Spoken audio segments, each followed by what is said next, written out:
So our next speaker is Erica Pitsch, and she has a doctorate in physical therapy and an NCS certificate, which stands for Neurologic Certified Specialist. And that's the kind of specialist that you want to see if you have a movement disorder or some neurological disorder and you're looking for a physical therapist. She's actually heard of PSP, CBD, MSA, and DLB, so that sets her apart as well. And she is at UC San Francisco School of Physical Therapy and Rehabilitation Science, and she will be speaking today on movement, balance, and exercise in atypical Parkinsonism syndromes. And again, we don't have the two projectors going. That was our mistake, and hopefully they'll get going in a few minutes, right, Denise? Yes, okay. But the presentation for Dr. Pitsch is in your packet. So thanks very much for coming, Dr. Pitsch. Whoops. Is this on yet? Is this okay? Okay, good.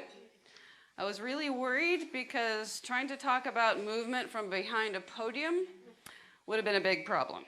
So glad this worked out. And thank you so much, Robin, for having me. It's just this, I really appreciate this opportunity. And also in our PSP breakout session, we had Phil Meyer talk about the 8 things you need to know about PSP. And number 4 was exercise. Exercise, exercise. So I couldn't have asked for a better segue into this talk.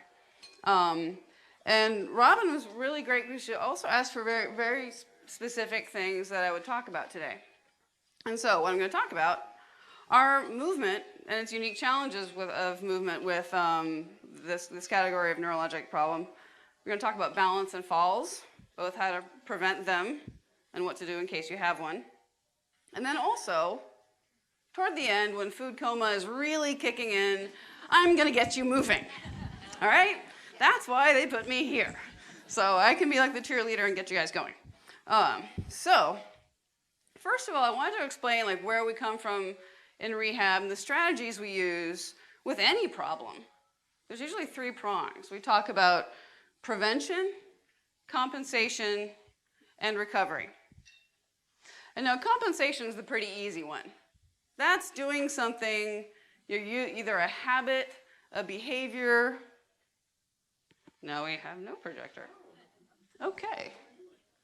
All right. Well, while we're waiting for that to wake up, compensation.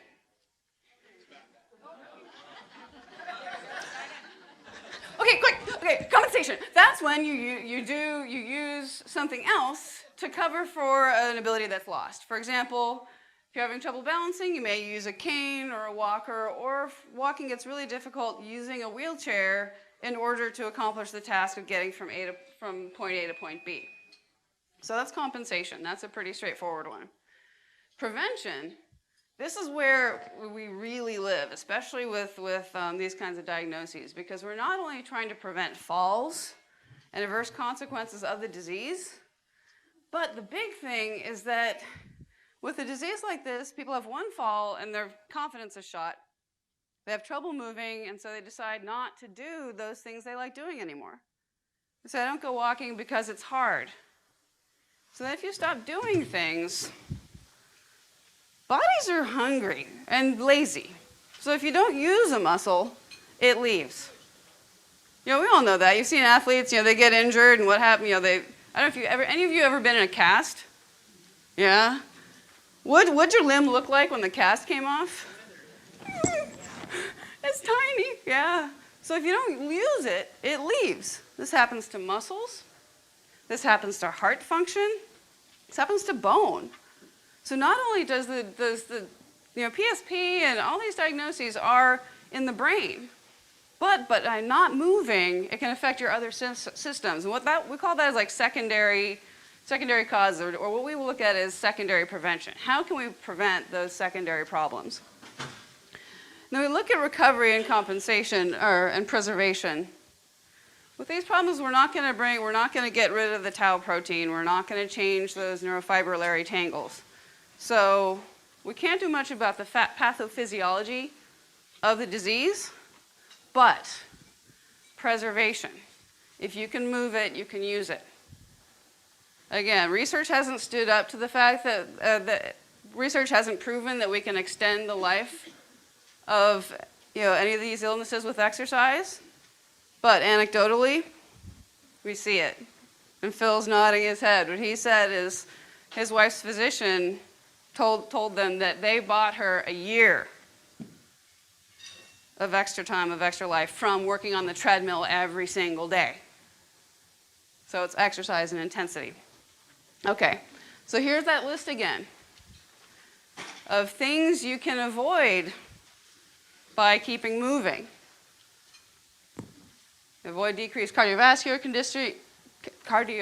conditioning, decreased strength, increased stiffness, all these things from just choosing not to move. Any of us, neurologic disease or not, you sit still, lie in bed for a really long time, these things happen, right? Also, as we heard in our previous speaker, increased risk of pneumonia, blood clots, skin breakdown, and even falls. Just from getting weaker, you can increase the likelihood of falling. Okay, but what we know from Parkinson's, that's the group that studied more because there are just more of them, we know is that balance programs do work at improving physical function, improving walking speed, improving measures of can you stand up, turn around, sit down as quickly as you can. Those things improve. So far, we haven't proven that we can reduce the incidence of falls. The other important thing about this, and these are both like big review papers, so not just like one study, but a bunch of studies that they put all together, rate them for quality, and then decide what's the main effect. What they found here is that the more challenging the program, the more sweat, the more intensity, the better they did. Okay? And if you look at physical therapy compared to nothing, they do better. So, got to do something. Now, we know that the more mobility you have, the use it or lose it principle, if you have more to use, you can keep that. So this is much easier to do rehab, much easier to exercise in the very early stages of the disease. The uncomfortable truth, and this is the part that is really difficult for family members, for patients, for everyone involved, is that those balance problems, especially with PSP or any of these disorders, I haven't found that magic trick, that tool. Many of you may have worked with PTs. We can be pretty much MacGyvers about things. We can be pretty creative and make things up about how to solve a problem. I haven't been able to solve this problem. So I can't stop those sudden losses of balance. We deal with a lot in our profession. The only time I ever cried in front of a patient was when I had, you bond with certain care providers more than others. This lady and I loved our sci-fi, and she was reading an obscure author right when we met, so we connected right away. She came into the clinic with a rollator and a black eye. I had nothing. She was falling so frequently, and all my tricks didn't work. So things like that, which really, that's where you go towards compensation. That's where you go towards using the walker, and maybe if necessary, a wheelchair. And that's a tough decision for everyone to make, but make it before you have that big fall. You just gotta try to keep moving. Now, the other challenges are the cognitive deficits, right? The initiation, the motivation. I mean, it's hard for all of us. Family members, how often do you exercise? Right? It's hard. It's hard to get out and exercise. And when you have a motivation problem, an initiation problem, it's even harder, right? Or even remembering to use that walker, use that assistive device. Ways to get around this are set it up, repetition. Using that practice, establishing a routine. Keep the walker in front of them. Those little reminders. Chair alarms. Put something in the seat that when they get up, it'll go off and alert you that they may be getting up and not being safe. But here's the other thing, too. There's one of those big old review papers on people with Alzheimer's, because, again, there's not enough big review papers for the problems we're dealing with. But people with dementia, they respond to exercise, too. What do you think? You think harder is better here, too? Harder is better. As long as it's safe, harder is better. Challenge is good as long as it's safe. Okay, so getting a little bit on prevention. And I'm touching on a lot of these topics. I could spend an hour on fall prevention in the environment or reducing risk hazards. I could spend an hour on exercise. So I'm going to be going through this pretty quickly. I apologize. But first, so a lot of falls can be prevented just by changing your environment, right? So really quickly, over on this side, shout out fall hazards in the home. Rugs! Throw rugs, the worst. What else? Stairs. Just stuff. Yeah, stuff on the floor, right? Dog toys, you know, electrical cords, animals, exactly. Okay, center aisle, in your yard, in your immediate environment, like outside your home. Stairs, yep. The hose. Uneven ground, yeah, exactly. You know, the garden out there, weeds. Okay, how about outside, like in the shopping mall? People, yes, other shoppers, you know, people driving their carts, yeah, exactly, not paying attention. Cars backing out of, yeah, those bumps in the sidewalk. Children, yeah, all these things, everywhere is a tripping hazard. That's why we have duct tape on the cords right here. Right, so it's really important to be aware of those hazards in your home. Also think about lighting. Lighting's a big one because we use 3 senses for balance, right? You use the sensation in your feet, you know, your joint position sensors. You use your inner bubble level, your vestibular system that tells you where up is, and you use your eyes. Well, if you're having trouble with balance, you got to use everything you have. You got to augment the input. So if you're walking in the dark, nobody's balance is as good as when you're walking in the bright light. So turn the light on, get a night light. These are really simple solutions.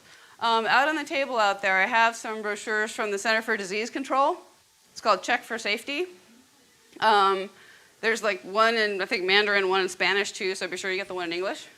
And if they're out, you can always go to the CDC website, but they have a lot of good information on modifying your environment. All right, so then there's also physical fall prevention techniques. When we talked about assistive devices, there's not one that's better than the other. It's one that's right for you. Sometimes a family member may be necessary to provide that assistance, to catch somebody from when they're falling. And of course, we're going to get to exercise. So, touching on assistive devices, there's a bunch out there, right? This is just a mere representation going from least to most helpful, right? So, trekking poles can work for some people. But that's 2 things you have to keep track of and not trip on. Sometimes even just one pole, just that little point of support. It's like having another little dinky leg. You know, your dog's balance is much better than yours. So if you're a tripod or quadruped, you're going to be more stable than just on 2. So having a cane is helpful. If you need more help, the walkers can be really useful. The 2 main kinds with the 4 wheels, we've got the rollator, and there's one that I have to confess, USTEP has actually donated one to UC for us to test out with patients. And it's especially designed for people with movement disorders. Big difference? The brakes. Standard rollator, you have to squeeze the brakes to stop. With the USTEP, and I think there are other models like this, you have to squeeze the brakes to go. So it allows you a lot more control. Also, there are a lot more wheels, so it can turn a little bit more tightly. The advanced model has a laser. Yeah, I want to walk with a laser beam. Unfortunately, it's on the floor. Like what? I can't point at cars? No, it's because oftentimes, and this is mainly for Parkinson's, having a visual cue, something to step on or step over, helps drive that stepping. That may be one trick that's also helpful for freezing. If you can unload and go get something, that may help initiate that. It also has a beeper because rhythm, music, keeping in time with that metronome may help drive stepping. And again, a lot of this work is on Parkinson's because that's where the majority of the people are. Okay. But what if your family member needs more help than that? And how do you provide? There's no manual. You don't learn in school, how to help somebody to stand up or how to help somebody out of bed. So this is what I'm here for. Okay, so general rules in providing assistance to someone. First of all, gait belt. We've seen them in the hospitals, little things you kind of snap on. You can use a regular belt. That's okay. Something that is that can be used as a handle. I have to confess, I don't use them all the time, but I'm a trained professional. So, thank you very much. No, but in general, it makes it much easier to handle someone if you've got a really good handle, as long as it's snug and you can use it. Remember that old saying, when somebody's lifting, lift with your legs, not your back. Right? Same thing's true, except now the object you're lifting is really mobile or has a lot more moving parts. Same thing applies. You have to use your whole body when helping somebody move. Also, get them to help. Don't try to power through and do everything yourself. Help your family member by saying, hey, reach for the guardrail. Okay, here we go. 1, 2, 3. Give them time to respond and help you. That's really important. The other big trick, foot placement. You're using your body, stagger your feet in the direction you want somebody to go. If I'm helping someone stand up, I'm not going to be like this, right? I want them to come forward and up, so my feet are going to be here. If they're really stiff and potentially retropulsive, I'm going to be here. So I have one leg to push off of and one leg to go back to. It helps if you've done martial arts for a while, because then you can get down there. So everybody needs to start exercising now to save your backs. It's highly helpful. The other thing too, if you can't do it, get help. Always ask for help. If it's not there, then you can look into getting mechanical devices. It's not worth sacrificing your back because then you can't be helpful to your family member. Okay, the big don't grab them here, because there's number one, there's a whole lot of nerve bundle right in here that can make your arms zing quite uncomfortably. Also, if you're grabbing here, they can still go down. It's not a really good handle. Again, get help. Don't try to lift more than you can. And don't hurry. How many times have you heard someone fall because, oh, I was just in a hurry, either going by themselves or with help. Oh, I forgot to check the brake on the wheelchair. Take time for the setup. Make sure you do that. So, some particulars. Okay, rolling over in bed, right? Trick 2, get their knee bent first. That gives you a nice little handle to roll over. And again, if you're going the other way, you can get your hand under their shoulder blade and slide them backwards. I got a video of this too, so you can watch these. Sitting up and lying down. This is a really challenging one, right? And notice where their knees are, right? They've got to be bent. How many of you have had a family member who goes into kind of retropulsion when they lie down or try to sit up? They kind of start pushing backwards. That can be really scary on the edge of the bed, right? So if they're here, it's really easy to go slide out. So having one hand at the back in front of their knees to keep them flexed, that can sort of inhibit that extension posturing. And if you need to, do one body part at a time. If they're getting back into bed, help their trunk down first, then bring their legs up. But usually getting up, it's easier to do arms and legs all at once. And you'll see this in the video too. Okay. Sit to stand and scooting. I just noticed that the people in the ergonomics journal did not use a gait belt. But they're holding on to the trunk. Right? And that's the key thing, and that's why I often will choose not to use a gait belt, because I have my whole forearms on their body to help control their trunk. So wherever you can get a solid grip, you're not using your claws so much as your whole body. And again, scooting in bed is pretty tricky. draw a sheet, get a sheet underneath to help them slide up and back. And again, if they're scooting up, step back into it. And then scooting sideways, always help them get their knees bent and have them help lift their butt. Okay. These are pretty basics, but they're important. Okay, so walking. There's a couple tricks to this. Let me see if I can get this going here. There we go. Okay. So if they're still able to walk and you want to go side by side, oh, don't freeze on me. Come on. Why does it always work in the, uh-oh, I've got the swirling rainbow of death. Let's try that. Relaunch. Okay. Oh, that's a song that's really, really funny. And his voice is kind of gravelly, so it makes you want to sing it like the Cowardly Lion. But we digress.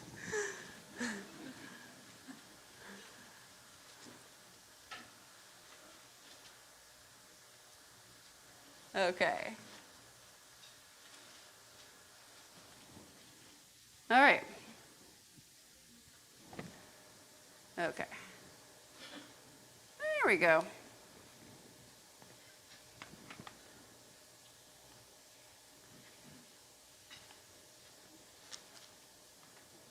Let's try. All right. Let's see if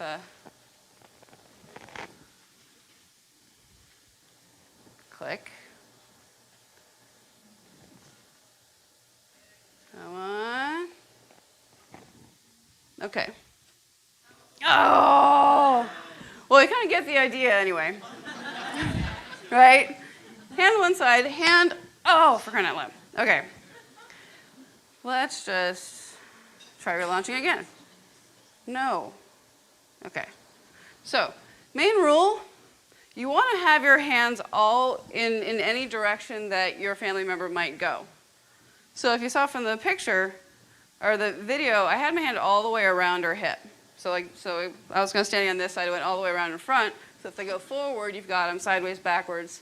The other hand was at her hand, or it's going to be in front at her shoulder, so you can catch them if they go forward. Let's try one more time. What? Okay. That's not good. All right, let's try this again. All right.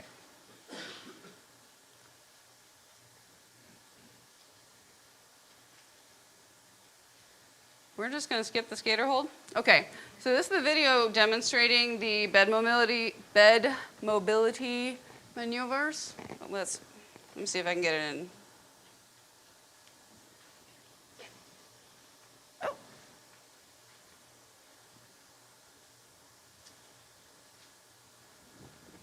Yes.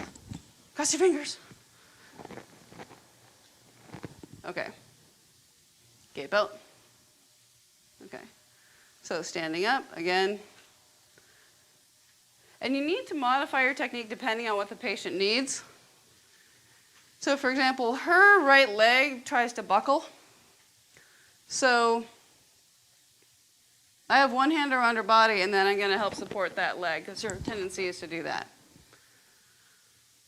Also the main thing, if you're being the one, or being the assisted, don't hold on here. You want to have them put their arms around the trunk.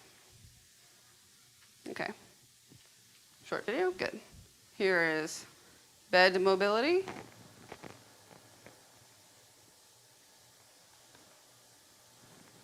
Okay, good. So again, one smooth move, trunk and legs down in one piece.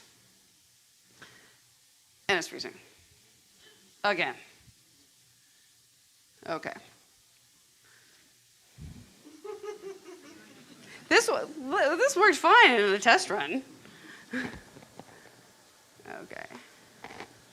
So you got it in there? Okay, I got a thumb drive too. Okay. All right. So again, general rules about mobility are use your body, blocking with your body. I had a video of walking with a patient, and I knew I wanted to tape him because he was having some pretty significant balance problems. He was doing really well that day. I really wanted to demonstrate the bailout, you know, save your family member, because that's when you really need it. If your family member's falling, what do? Do you lower them to the floor? Can you catch them before they go down? And that's kind of a skill that you need to practice and work on. I find it's usually much easier to keep somebody up than getting them up from the floor. So for example, okay, let's see if I can do this. So Dr. T, would you mind being my demo model? Thank you. Forget video, we got live action. What? Oh, okay. Well, I figured I needed somebody taller to go, you know, well, I can't, you know, it's easy when they're taller. So if you're here and their knees just bend, so you can clean and jerk him back onto his feet, or you can let go of me. Back up. So even if he goes sideways, I've got him. And then you can go, will somebody please get a chair? Well, I try to get him back onto his feet. If that doesn't work, you use your leg as a slide. Step back. I'm not going to make you go all the way down. And I can slowly lower to the floor. Yeah. And you can still save it. All right, but again, my hand, actually he has a gait belt on. I do. Yeah. Very stylish. Yeah. So that's usually the way that works, is that, again, because I'm using my whole body to block him right here. The other thing you may find is that, could you have a seat, please? Sure. So often the tendency may be to lean back. So for example, go ahead and scooch forward, please, a little bit. Thank you. Yeah, this, go ahead and stand up, and they kind of go, so, yeah. Or, nice, show off, sit down. Thank you. All righty. So one temptation is to have your hand way behind their back, and then you're blocking here, but now they have something to push against, so they can actually be leaning on you. So I'll have my hand here, kind of gapping, come forward here, push into my shoulder, push into my shoulder. There you go. And if they get stuck here, oftentimes they get stuck and have a really hard time sitting back down again, right?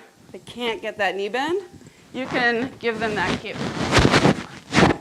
Yeah, so you flex my hips. Yeah, yeah, you just go. You Yeah, because that's if they're stuck here and they can't bend, you give them that guide to control their center of gravity. I think that covers it.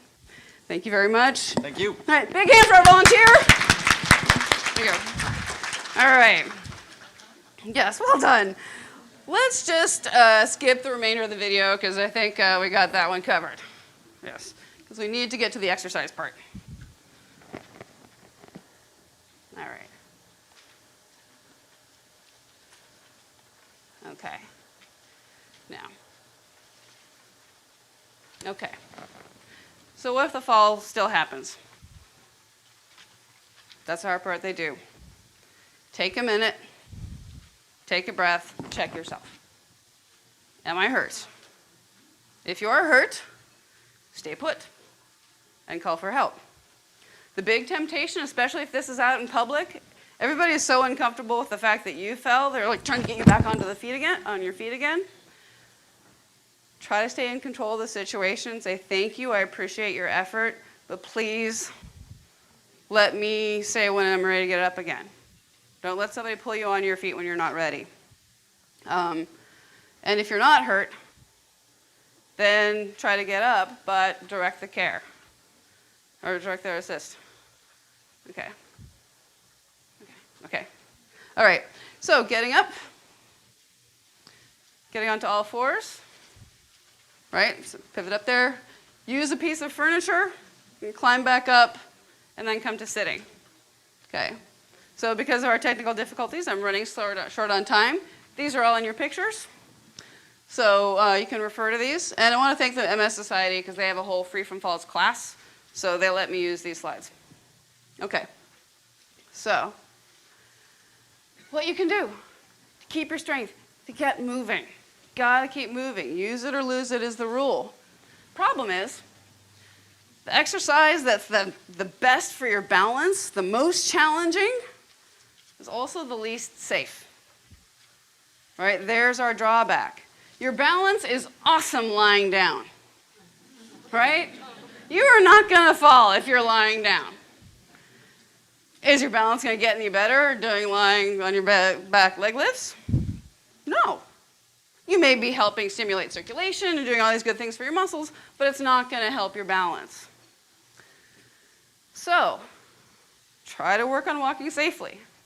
I fell recently, and I was remote from my husband. He found the police whistle. Good. We'll talk about that more in the question part, but that's a really good tip, the police whistle, right? So the important things is challenging yourself as you can. Phil's wife walked in a harness over a treadmill. You have access to a basically some way of supporting that balance so she can still move her feet and challenge her balance. Okay. Everybody always wants to know what the best exercise is. It's the one that you'll do. The one that will do, and if beyond that, the one that will make you sweat. That's it. There's a Tai Chi, there's forced exercise, whatever, do it. What may help is if you focus outside your body, instead of doing just like arm lifts, leg lifts, that's boring. Hit something, throw something, reach for something. Right? Go ahead and reach across the table and shake the hand of the person across the table from you. Right? If I had more time, I'd make you guys stand up and sit down. Okay, so examples. To flick that towel, you got to move fast, you got to move big. That's much easier to move fast and big flinging a towel than you kind of feel like a dork doing that, right? Yeah, that's my mom pulling weeds. Bend, straighten, standing up and sitting down. And you'd be amazed how many mild-mannered people turn into boxing beasts once they get a pair of things on. I also have foam swords in our gym. Those are awesome. You just go to town with those things. Okay. But basic standing exercises. Marching in a corner. Or even better, marching in a corner with a chair in front. There's your safety cage. You got the walls, you got the chair. Hold on if you need to. That's okay. If you can do it without holding on, even better. Little toe raises, going walking. All those things as long as you're safe. If that's not safe, then you got sitting. You can all tap your feet and kick your legs right now. Right? Kick, come on. Food coma kicking in. Let's go. Whoop. Give me 10. Whoop. There you go. Yeah, see? That's not so bad. You can also march. And the big important one right now, everybody off the back of your seat. Sit up tall. Up tall, shoulder blades back. There you go, up tall. Isn't this better? Okay, how about this? Take a big breath in and go, yeah. There you go. See? Easy. Easy. Just sit up tall, get your voice working, get your lungs working. Okay, other simple things. Wiping off the counter, punching, moving, right? So, but, there's always a big but, right? Well, but I'm not an athlete. I'm not an exerciser. It's not my thing. You're not a toothbrusher either, but you do it, right? Look at exercise like brushing your teeth. You brush your teeth because why? You want to keep your teeth, right? Don't want cavities. You do your exercise because you want to keep your movement, right? Well, I advanced the slide and I didn't want to. Motivation. It's not fun. It's boring. I have a hard time getting motivated. Get a buddy. Get a lifting buddy. Get a walking buddy. Take a class.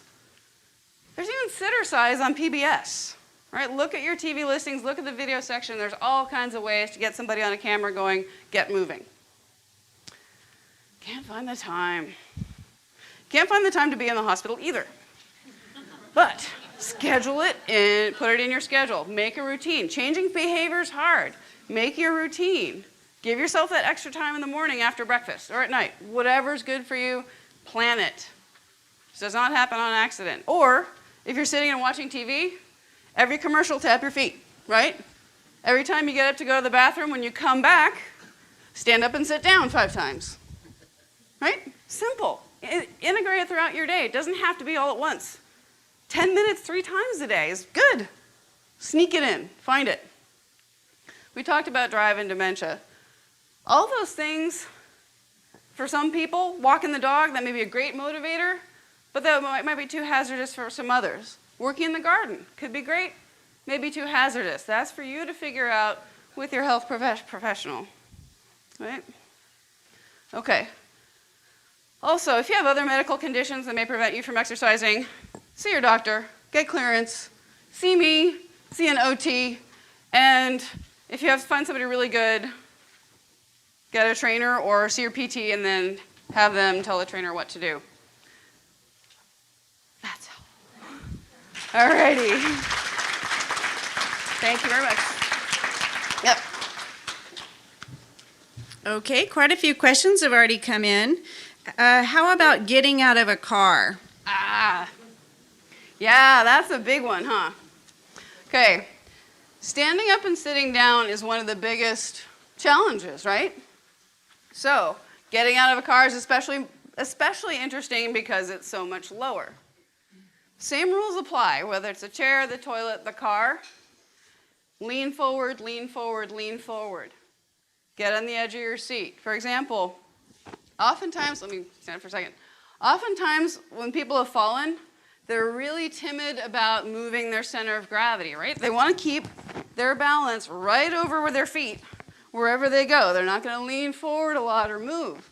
But that's exactly what you have to do. If you're in a car, your weight is back here, and it needs to be over there, right?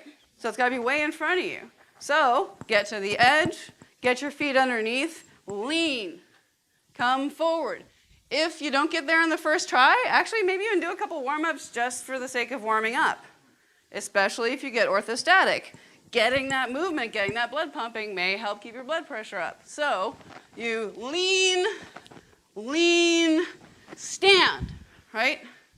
Again, can you practice that at home in front of your kitchen sink with maybe a really sturdy chair? Absolutely. Okay, but yeah, that's the big thing, is just getting that lean. If it's really hard, put a cushion in the car seat. Bring the car seat up. Push out against it, or hold on. You can hold on to the door frame and lean. Sometimes turning can be a problem, because you get kind of frozen in there. With freezing, take a breath, lean, step. Often that was a trick devised by John Argue, where he's a theater guy. And you basically find that freezing is a part of not being able to unweight. Right? To take a step, you need to shift your weight to go. But with freezing, you're stuck. Get yourself unstuck, you have to stop going, I'm freezing, and relax, swing, and unweight. Getting that weight shift. That may help turn. If you're turning, lean away and point your foot. If that's in the small spaces, it gets trickier. But holding onto the frame of the car, using any grab bars, and know your car well. They often have grabbers all over the place now where you can lower yourself in safely. But use your hands, raise the seat if you need to. If you have an SUV, get a runner bar. Sometimes it's the opposite problem where it's really high. Get a step stool, get something in there so you can climb up a little bit. Okay, the next question is, what is your opinion on static versus dynamic balance exercises? And maybe you could explain what those two terms mean. Great. So, static balance is this. Dynamic balance is, told you I would dance. So we made a bet. Or even dynamic balance is Charleston, right? Where you're moving that center of gravity. Right? Which looks like it would be more helpful for getting control of your balance. Yeah, dynamic is really good if you have trouble controlling your balance when you're walking. Right? Or if you're controlling your balance when you're walking is so difficult, then this may be where you start. So again, it's a continuum. Both are important. I mean, I had a professor who would argue there is no static balance. Or, yeah, there is no static, because even standing here, everybody sways. You always have a little bit of sway. Just that breathing, just that raising your arms, your center of gravity shifts. So you're always balancing. It's where the optimal challenge is. If you can do those big dynamic ones safely, go for it. My favorite exercise to give people, if it's appropriate for them, is kill the bug, which is this. There's a bug, right? Because what do you need if you trip, if you fall? Speed. You need speed. So trying to move quickly is really helpful. If you're at that level, you can do that. If your joints don't like that, do it in a pool. Try to work on that speed. Okay. How do you decide on the intensity of exercise? If they have no other comorbidities preventing them from exercising, no uncontrolled chest pain, no hip in dire need of a replacement, if all other things being equal, you take for cardiovascular exercise, which is usually the general guideline for intensity, take 220, subtract your age. Okay, that's your maximum. Then, that's the ultimate maximum. The limit you want to train at is 80% of that. So 220 minus your age, take 80%, that's the upper limit of your heart rate. Bottom limit, 60, 55, around that range. Take your pulse. There's even an app that can take your pulse from the circulation to your face. I don't know how well it works. But yeah, learn how to take your pulse, right? Yeah, so that's the intensity you want to go with. If that's too hard, if you can walk and still talk but not a normal sentence, the other day I was going to the store and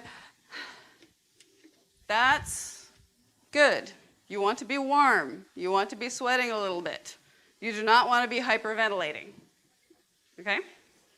What's the difference between PT and OT, and how do I know which one I need? Oh, great question. A lot of the residents at UC Medical Center need to know this too. Yeah, we always get walk, walk, talk. It's PT, OT speech. So, we all are, physical, occupational, and speech therapy, they're all licensed professionals.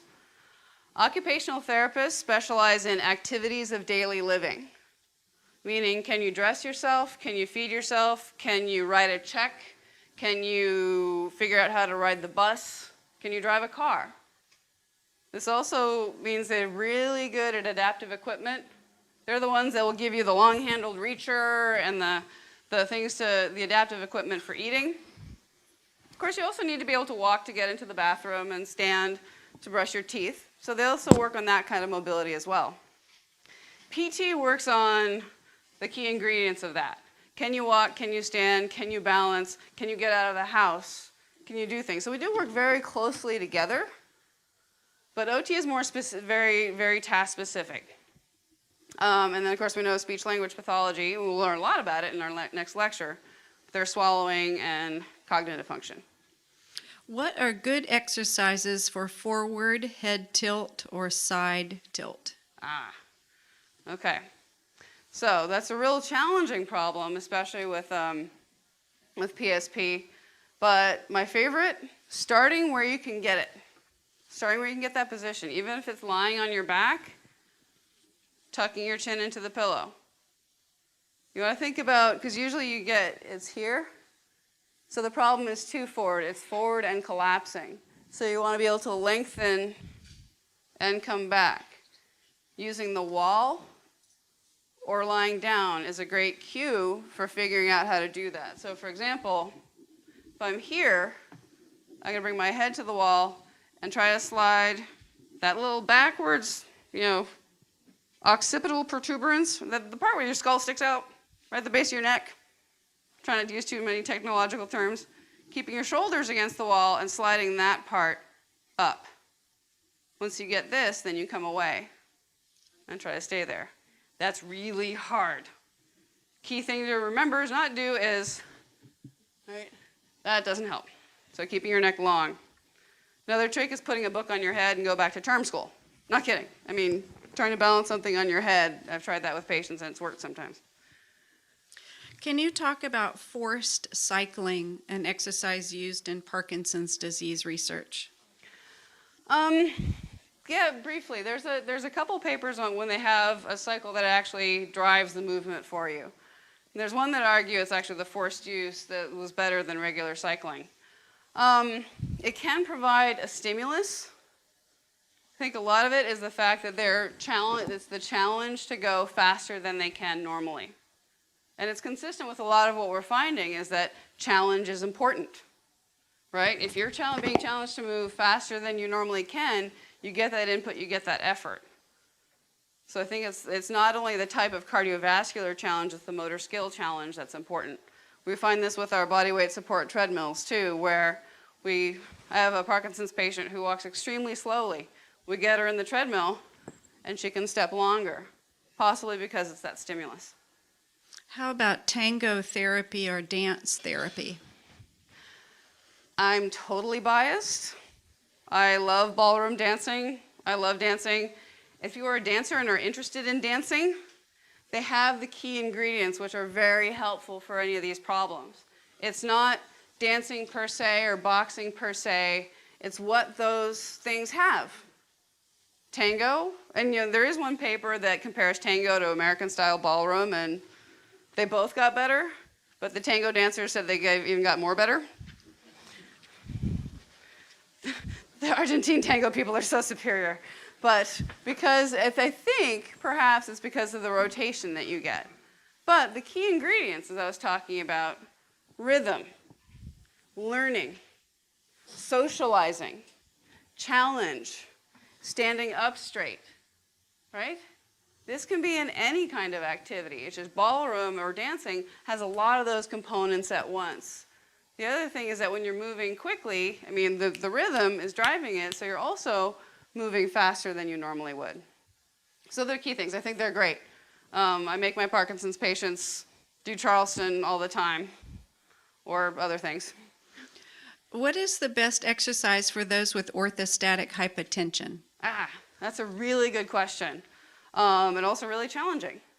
What I find is that anything to push your blood up to your head, I haven't done a systematic comparison of having somebody do this versus this, or even like leg kicks.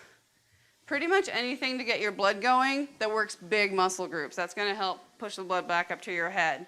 Probably the best example I have was when I was working on acute rehab at CPMC Davies. We had a young man who had a spinal cord injury. And they really get orthostatic badly if they've been in the hospital for a long time. And he had some leg function. But we'd sit him up on the edge of the bed and he'd get lightheaded and try to go down. And he was a martial artist and so was I. So I knew what kind of therapist he needed. He didn't need the soft, sweet approach. He needed, come on, let's go, right? So we had him on the edge of the seat, at the edge of the bed. I said, all right, I want you to lean forward and push against the floor as hard as you can, like you're going to stand up, but don't stand up. Right? So he's going, push, push, push, push, push, yelling at him. He's pushing hard into the floor, and he shot up. But you're generating that force in your legs, pushing the blood back up to your head. If it's good for the Blue Angels, just thought of that. It can be good for you, right? The Blue Angels, they're doing all those G's. What do they call it? The Hercs or something like that? Where they're pushing, they're bracing their legs against the boards of the plane to push the blood back up to your head. So it's generating that contraction in your legs. Take a few minutes and just go push, push, push, push, push. Then try standing up. If you have a home blood pressure monitor, try it out.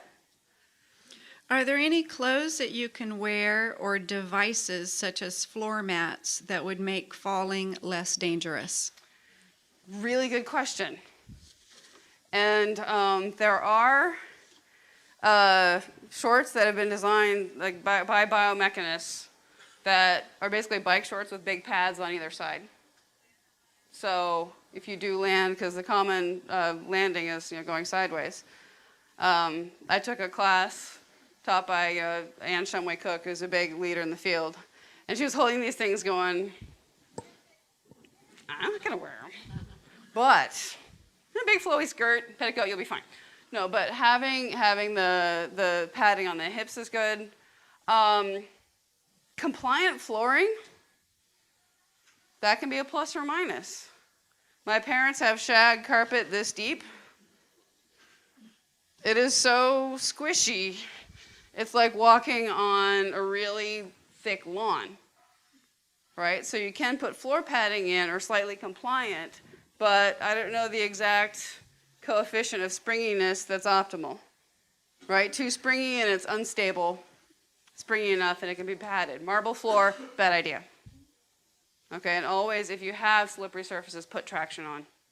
And helmets, for example, do you suggest people wear helmets, or you think that's a bad idea? If you're falling that frequently, probably a wheelchair would be the better option. But if there's enough cognitive dysfunction where they're getting up and going and falling daily, yeah. Okay. Is there any exercise to improve handwriting? Not in particular. However, like any motor skill, you practice what's hard and you practice specifically. So if handwriting is difficult, you get a big sheet of paper and use your whole arm. Use a write-on wipe-off board. Practicing, like framing, making the lines bigger so that you reframe the perception of that amplitude of movement. But yeah, there's no other magic bullet for that than just practice, practice, practice. My husband takes small steps, little tiny steps. I hate to nag him. Is there anything that you could suggest I can do to improve his safety when walking? And the step size, yeah. So like I mentioned with the U-step walker or any cues, having targets to step on. There's actually a walker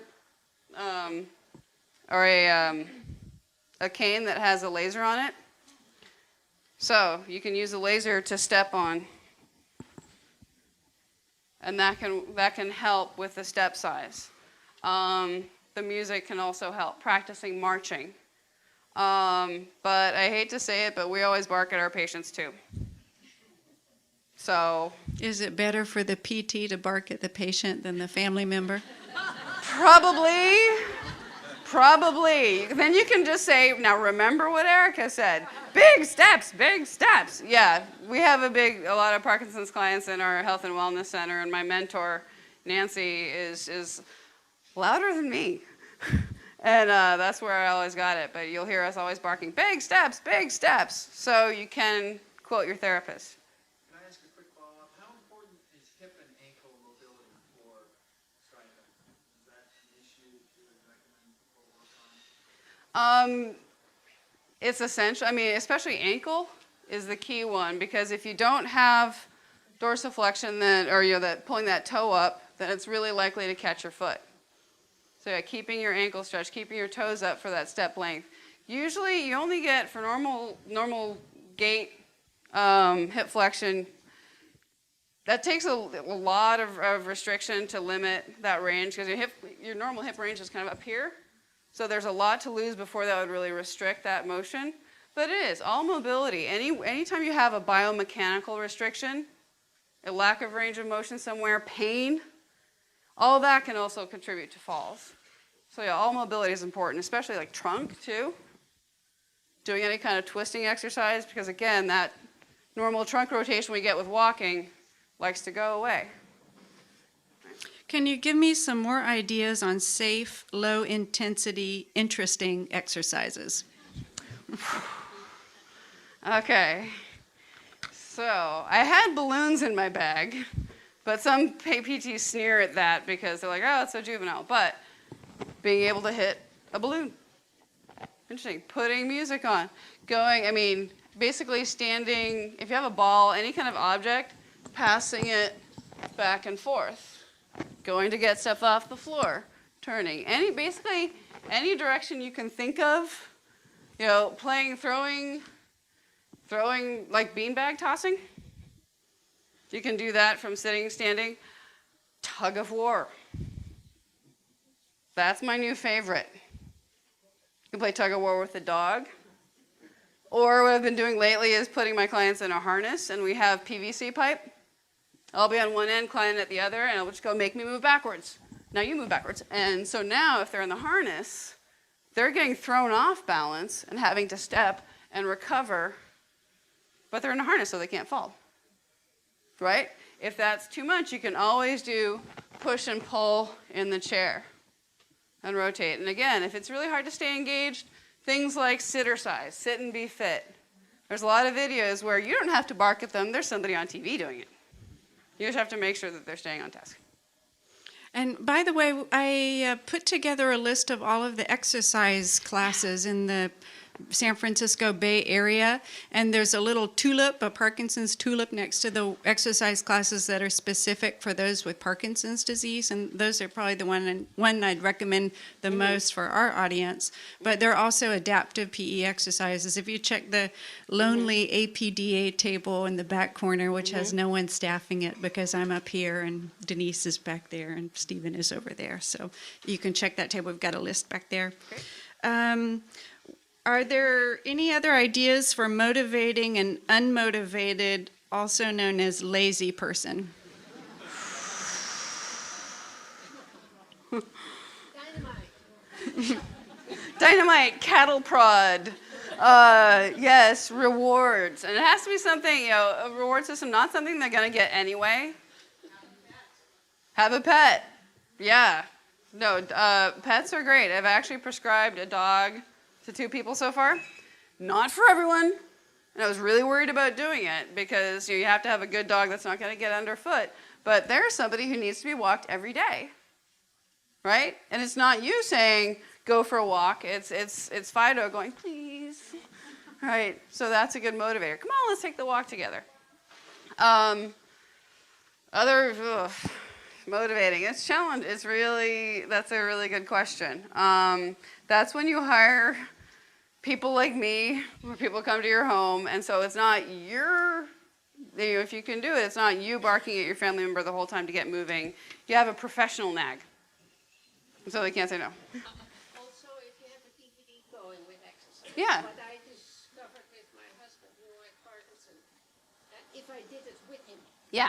they don't like to do it by themselves. Yeah. But you say, okay, it's 10 o'clock, let's go do our exercises. Right. And the 2 of us did it. Yeah, that's like I said, it's having a buddy, having a partner, doing it together. So it's not, this is something you have to do. You don't have to take your medicine, as we both need it. And believe me, as a caregiver, you're showing what you need to do. If you're going to help somebody stand up and sit down, you need these leg muscles too, right? You need that power. So it certainly won't hurt you to exercise with them. My husband has atypical Parkinsonism with dementia. He often gets up without his walker and starts heading across the room, and I'm worried he's going to fall.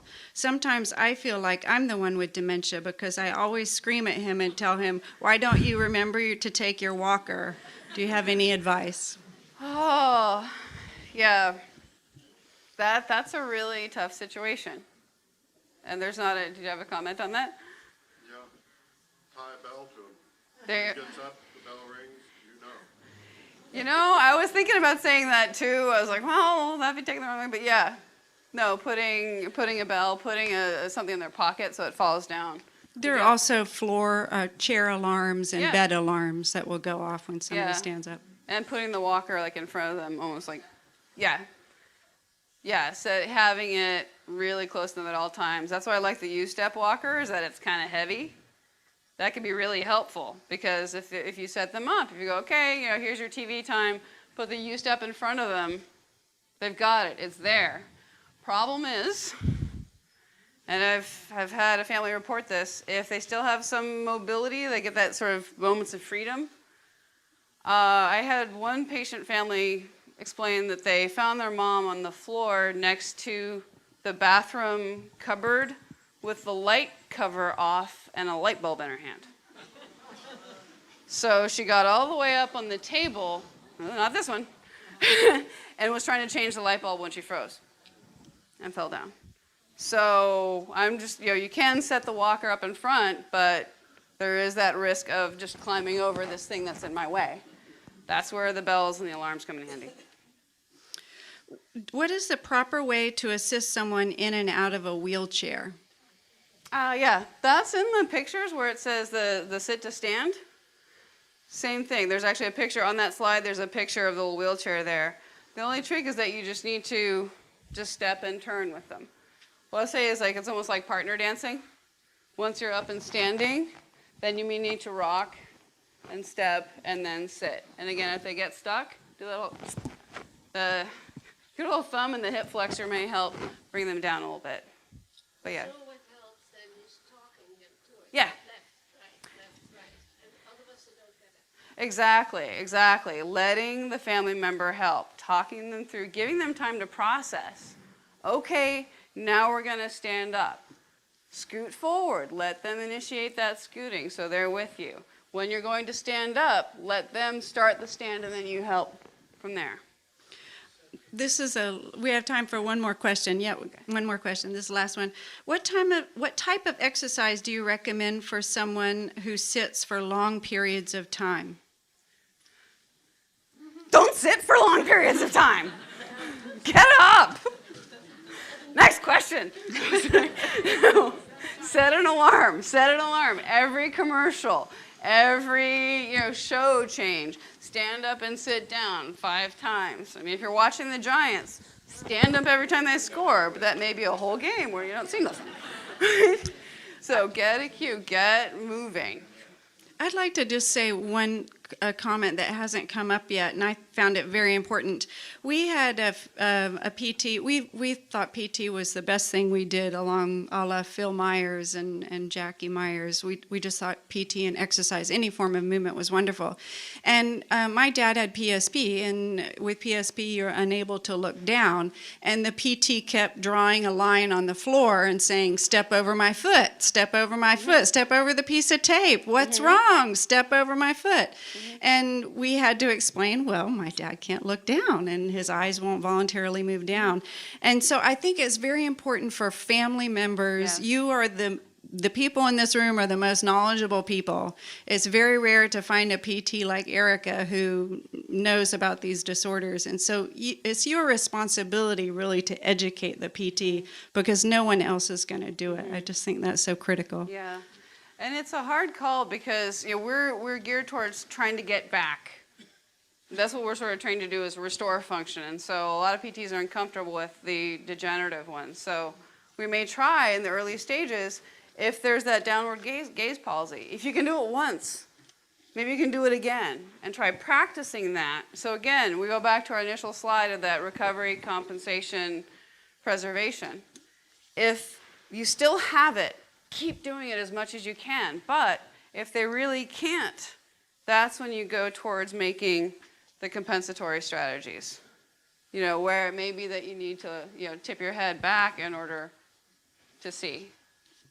And maybe getting some sort of support for your neck if you need to position your head in order to see forward. But yeah, it's always that balance between pushing to keep what you have and also having compensatory strategies for when you can't. That's a very good point. Thanks very much, Dr. Pitsch. Thank you. Thanks for having me. Thank you for participating. The preceding program is copyrighted by the Board of Trustees of the Leland Stanford Junior University. Please visit us at med.stanford.edu.